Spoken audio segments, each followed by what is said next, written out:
지금 전 세계 금융시장에는 심상치 않은 지각 변동이 일어나고 있습니다. 금이 역사상 유례없는 폭등을 기록하고 브릭스 국가들은 달러를 버리기 시작했습니다. 과연 달러를 버린 그들은 무엇을 믿고 있을까요?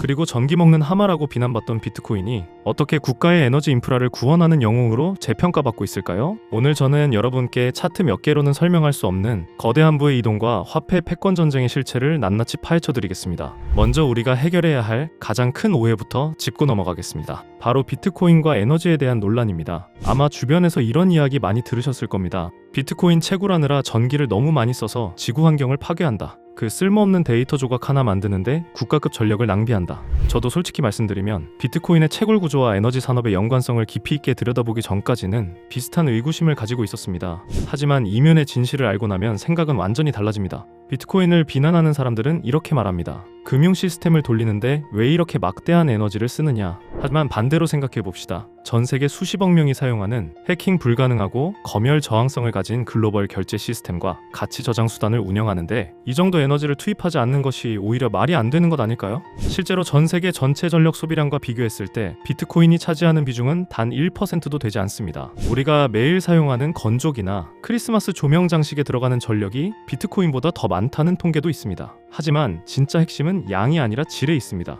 비트코인 채굴의 경제학을 들여다보면 아주 흥미로운 지점이 발견됩니다. 채굴자들은 이익을 극대화하기 위해 전기를 가장 싸게 구할 수 있는 곳을 찾아다닙니다. 그런데 전기가 가장 싼 곳은 어디일까요? 서울 강남이나 뉴욕 맨해튼 같은 대도시가 아닙니다. 사람들이 거의 살지 않는 오지 거대한 댐이 있는 산골짜기 혹은 바람이 많이 부는 외딴 평원입니다. 이런 곳에는 수력발전소나 풍력발전소가 있지만 정작 그 전기를 쓸 사람이 없습니다. 전기는 생산 즉시 쓰지 않으면 사라져버리는 특성이 있죠. 그래서 국가 입장에서는 이런 외곽 지역의 송배전 시설을 유지하는 것이 막대한 적자였습니다. 사람도 몇 명 안 사는데 이걸 굳이 세금 들여서 고쳐야 하나? 라는 딜레마에 빠지는 것이죠. 그런데 비트코인 채굴자들이 이 버려지는 전기를 찾아냈습니다.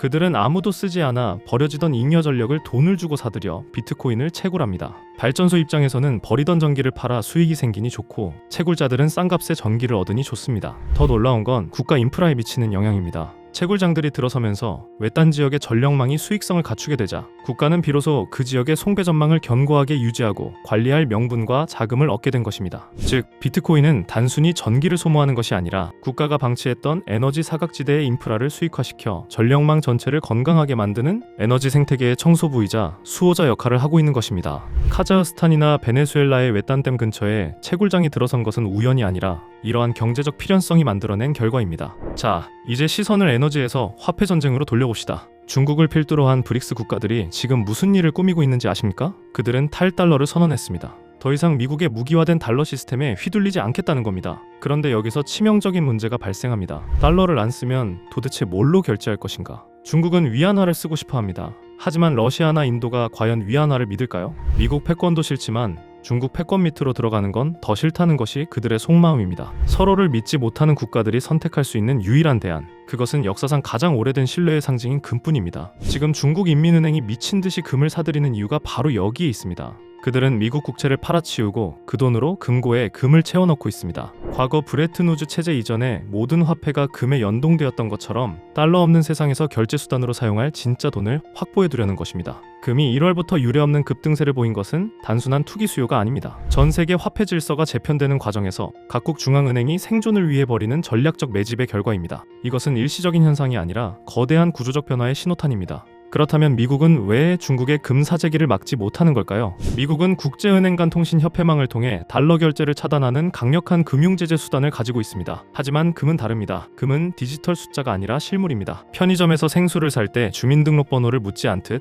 금괴를 사고 파는 행위에는 신원 확인이나 미국의 승인이 필요 없습니다. 중국이 다른 나라에서 금을 사서 비행기로 실어 나르면 미국이 이를 물리적으로 막을 방법은 전무합니다. 게다가 미국의 재정 상황은 예전 같지 않습니다. 군비 확장과 AI 인프라 투자로 돈 쓸 곳은 넘쳐나는데 중국을 견제하겠다고 금을 더 비싼 값에 사들일 여력은 없습니다. 결국 미국은 중국이 주도하는 골드러시를 지켜만 봐야 하는 무기력한 상황에 놓여 있는 것입니다. 이 혼란스러운 정세 속에서 트럼프 대통령의 행보는 우리에게 큰 시사점을 줍니다. 트럼프 당선 전 시장은 그를 가상자산 대통령이라 부르며 금보다 비트코인에 더 큰 기대를 걸었습니다. 비트코인을 전략 비축 자산으로 삼고 미국을 크립토의 수도로 만들겠다는 공약은 투자자들의 가슴을 뛰게 했죠. 하지만 당선 이후 현실은 어땠습니까? 그는 국가 국가적 차원의 비트코인 전략을 실행하기보다 본인과 가족의 이름으로 된 밈코인이나 NFT 장사에 열을 올렸습니다. 이를 본 기관 투자자들과 스마트머니는 깊은 실망감에 빠졌습니다. 아, 이 사람은 비트코인의 철학을 이해한 게 아니라 그저 돈벌이 수단으로만 봤구나. 이 실망 매물이 비트코인에서 빠져나가 금과 AI 주식으로 흘러들어간 것이 최근 비트코인 약세의 중요한 원인 중 하나입니다. 그렇다면 이제 개인 투자자인 우리는 무엇을 선택해야 할까요? 금일까요? 비트코인일까요? 답을 내리기 전에 냉정한 현실 인식이 필요합니다. 금은 유사일에 드문 폭등을 기록했습니다. 산이 높으면 골도 깊은 법, 단기적인 조정은 필연적입니다. 금은 트레이딩의 영역이 아니라 국가 단위의 묵직한 자산 방어 수단입니다. 금 추격 매수하는 것은 현명하지 않습니다. 오히려 금값의 광풍이 잦아들 때 우리는 다시 비트코인을 주목해야 합니다. 비트코인의 본질은 특정 국가나 세력이 아닌 모두를 위한 것입니다. 하지만 아직 대다수의 사람은 비트코인이 왜 귀한지 모릅니다. 금이 귀하다는 건 유치원생도 알지만 비트코인이 왜 디지털 에너지 화폐인지, 왜 가장 완벽한 희소성을 가졌는지 이해하는 사람은 전 세계 인구의 극소수에 불과합니다. 투자 격언에 이런 말이 있죠. 모두가 아는 호재는 호재가 아니다. 반대로 말하면 아직 대중이 가치를 모르는 자산이야말로 가장 큰 잠재력을 가지고 있다는 뜻입니다. 비트코인의 확장성은 여전히 무궁무진합니다. 결론적으로 우리는 지금 석유와 달러가 지배하던 시대에서 전기와 비트코인, 이 지배하는 시대로 넘어가는 과도기에 살고 있습니다. 중국과 러시아가 금을 모으며 달러에 저항할 때 비트코인은 국경을 넘어 에너지를 화폐로 치환하며 조용히 세력을 확장하고 있습니다. 트럼프 쇼크로 인한 실망감은 일시적일 뿐 비트코인이 가진 구조적 가치와 에너지 인프라로서의 역할은 변하지 않았습니다. 금이 보여준 기록적인 상승은 구시대의 마지막 불꽃일 수 있지만 비트코인의 상승은 다가올 신시대의 서막입니다. 지금 당장 비트코인 가격이 지지부진하다고 해서 실망하지 마십시오. 금이 보여준 퍼포먼스는 곧 비트코인이 따라가야 할 길을 미리 보여준 예고편일 수 있습니다. 금의 과열이 식고 비트코인에 대한 오해가 풀리는 순간, 그리고 달러 패권의 균열이 더 커지는 순간 자금은 가장 빠르고 효율적인 디지털 금인 비트코인으로 쏠릴 수밖에 없습니다. 남들이 비트코인을 전기 낭비라고 욕할 때 그것이 에너지 혁명임을 깨닫는 통찰력이 여러분의 부를 결정할 것입니다. 오늘 내용이 유익하셨다면 구독과 좋아요 부탁드리며 내일은 더 좋은 정보로 가져오겠습니다. 감사합니다.